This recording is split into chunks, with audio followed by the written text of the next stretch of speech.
सोने की कीमतें जैसे जैसे बढ़ रही हैं, दो विचार सामने आते हैं। एक, जिनके पास सोना है वो खुश हैं कि महंगा हो रहा है, तो दूसरा, जिन्हें सोना खरीदना है वो गमगीन है कि खरीदे कैसे। लेकिन दिवाली है तो लोग खरीदते भी हैं, भले ही जेब पर बोझ ज्यादा पड़े। अगर आप सोना खरीदने जा रहे हैं तो सबसे पहले जाने की सोने की रिकॉर्ड कीमत क्या कहती है। आज 10 ग्राम सोने की कीमत हो चुकी है 79,621 रुपए। यानी किसी को अगर 1 किलो सोना लेना होगा तो लगभग 80 लाख रुपए उसको खर्च करने होंगे। लेकिन बीते 10 सालों में सोना 200% से ज्यादा महंगा हो चुका है। अब सवाल है कि सोना रिकॉर्ड ऊंचाई पर है, तो अभी क्या सोना खरीदना सही है या गलत है? तो सबसे पहले सुनिए कि एक्सपर्ट इस बारे में क्या मानते हैं। पहले अगर आप देखेंगे तो भारत ने गोल्ड गिरवी रखा था और उसके अगेंस्ट में लोन लिया था, तो वो लोन जब पूरा हो गया तो वो गोल्ड वापस आता हुआ दिख रहा है। तो ये भारत का ही गोल्ड है जो इंग्लैंड में जमा था प्लेज के तौर पे। तो वो प्लेज पूरी हुई, कंडीशन पूरी हुई, तो गोल्ड वापस आया। तो ये भारत की संपत्ति है जो भारत में वापस आता हुआ दिख रहा है। और धनतेरस के मौके पर ऐसा गोल्ड वापस आना ये बहुत मुझे लगता है कि थोड़ा वेट करना चाहिए अगर किसी को न्यू गोल्ड बाइंग करना है। मैं हमेशा रेकमेंड करती हूँ एटलीस्ट 15 to 20% अपने पोर्टफोलियो में गोल्ड को जरूर रखें। ये लेवल्स थोड़ा एलिवेटेड है, मुझे लगता है यहाँ से थोड़ा 4 से 5% का करेक्शन आ सकता है बाय दिस नवंबर एंड। तब आप बाइंग कर सकते हैं गोल्ड में अराउंड $2,500, जो इंडियन टर्म्स में अराउंड 72,000 से 73,000 का लेवल रहेगा। अब एक मैं चार्ट दिखाता हूं आपको कि हर बीतते साल के साथ कैसे सोना लगातार ऊंचाई चढ़ता जा रहा है। 2015 में देखिए, साल 2015 में 10 ग्राम सोने की कीमत थी 25,380 रुपए। साल 2016 आता है तो 16 में कीमत होती है 30,000 रुपए। साल 2017 में ये 30,850 पहुंचता है। साल 2019 में करीब 40,000 रुपए पहुंचता है। 2020 में जब कोविड आया, सोना तब भी महंगा हुआ और कीमत हुई लगभग 52,000 रुपए के आसपास।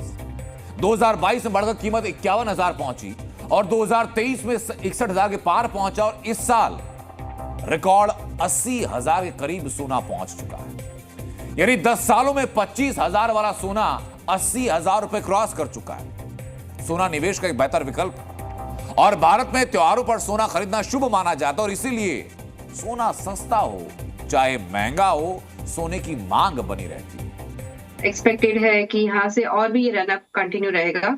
4-5 फैक्टर्स हैं जो ये रैली को कंटिन्यू करेंगे।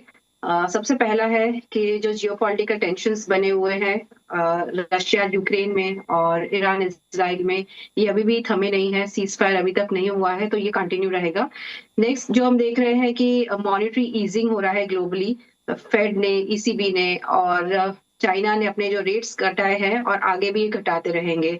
ये सबसे इंपॉर्टेंट फैक्टर है जिसकी वजह से गोल्ड में हम देख रहे हैं कि बाइंग आ रही है। लेकिन एक्सपर्ट ये मानते हैं कि सोना अगर सस्ता होता है तो उसमें आप निवेश कर सकते हैं। हालांकि सोने में निवेश के कई तरीके होते हैं। कोई सोना सीधे खरीदता है तो कोई सॉवरेन बॉन्ड या फिर गोल्ड ईटीएफ के जरिए खरीदता है।